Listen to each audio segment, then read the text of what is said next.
Bom dia! Hoje o céu amanheceu claro em São Paulo, indicando uma sexta-feira ensolarada, e nós vamos começar mais um Morning Call, boletim em que gestores de fundos analisam a perspectiva do mercado para o dia.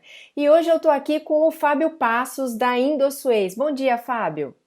Bom dia, Mira, tudo bem? Tudo bem.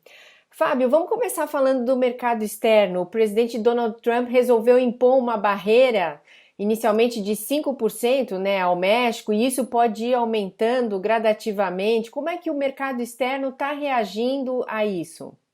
Bem, com muita preocupação, Miriam.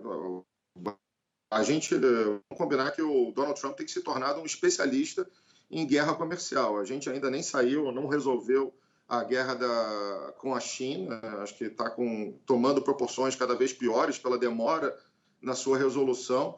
E essa decisão do Trump de ontem de impor uma tarifa por conta das imigrações, uma tarifa inicial de 5%, que pode ir aumentando gradativamente até 25% nos próximos meses, caso nada seja feito, só gera ainda mais instabilidade em relação a potencial de crescimento global, gera muito ruído em relação à perspectivas futuras, e a gente vê obviamente, com bastante preocupação.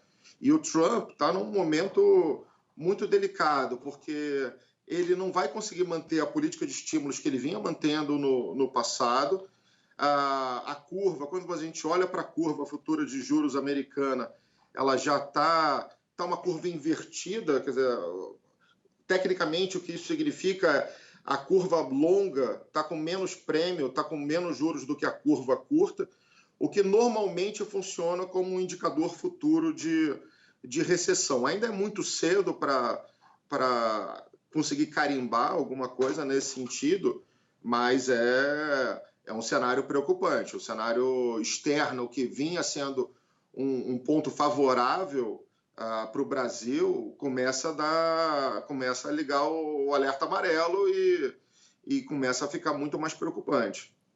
O Fábio, e aqui no Brasil também o cenário não parece fácil, né? Ontem a gente teve a divulgação do PIBinho, hoje tem dados de emprego. Tecnicamente a gente está diante de uma recessão.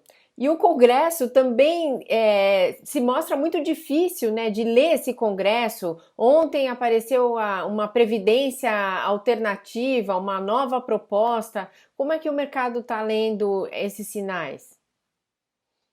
Bem, o mercado tem lido de uma maneira. Assim, o PIB de ontem foi realmente muito preocupante, quer dizer, a retração de ontem, tecnicamente, pode ser considerada o início de uma recessão, mas você teve fatores específicos que acabaram impactando negativamente o PIB de ontem, como o Brumadinho, por exemplo, o setor de mineração, que tiveram um peso adicional. A expectativa para o próximo trimestre é de uma melhora pontual, marginalmente positiva, mas é muito preocupante, porque essa queda do PIB acaba ancorando um pouco expectativas para o PIB de 2019. Se a expectativa do mercado antes era alguma coisa perto de 1,2%, 1,3%, a mediana dos economistas já espera alguma coisa perto de 0,8% para esse ano, e para o ano que vem um PIB abaixo de 2%.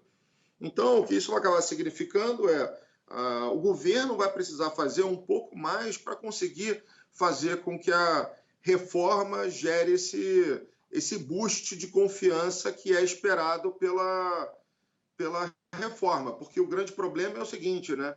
Você tem toda essa pressão para a votação da reforma e o dia seguinte, o que acontece, né? E se isso não acontecer? E se o Brasil não conseguir acelerar porque o mercado externo está numa situação pior? Então, a gente está numa situação bastante delicada e eu acho que os dados hoje de desemprego vão ser dados importantes. A expectativa do mercado é que o desemprego fique alguma coisa perto de 12,7%, muito alto ainda, né? Quer dizer, então, a gente está num momento emblemático. Quer dizer que são muitas incertezas, né, Fábio, em relação ao Congresso especificamente. O Congresso está deixando claro cada vez mais que ele não quer ficar com um mero papel de carimbador de reforma para o governo, né? Ele quer ter uma voz ativa, ele não quer chancelar a reforma proposta pelo governo. Então, a gente está vendo um Congresso cada vez mais atuante, não se sabe ainda muito bem o que o Congresso quer. O Rodrigo Maia está pressionando para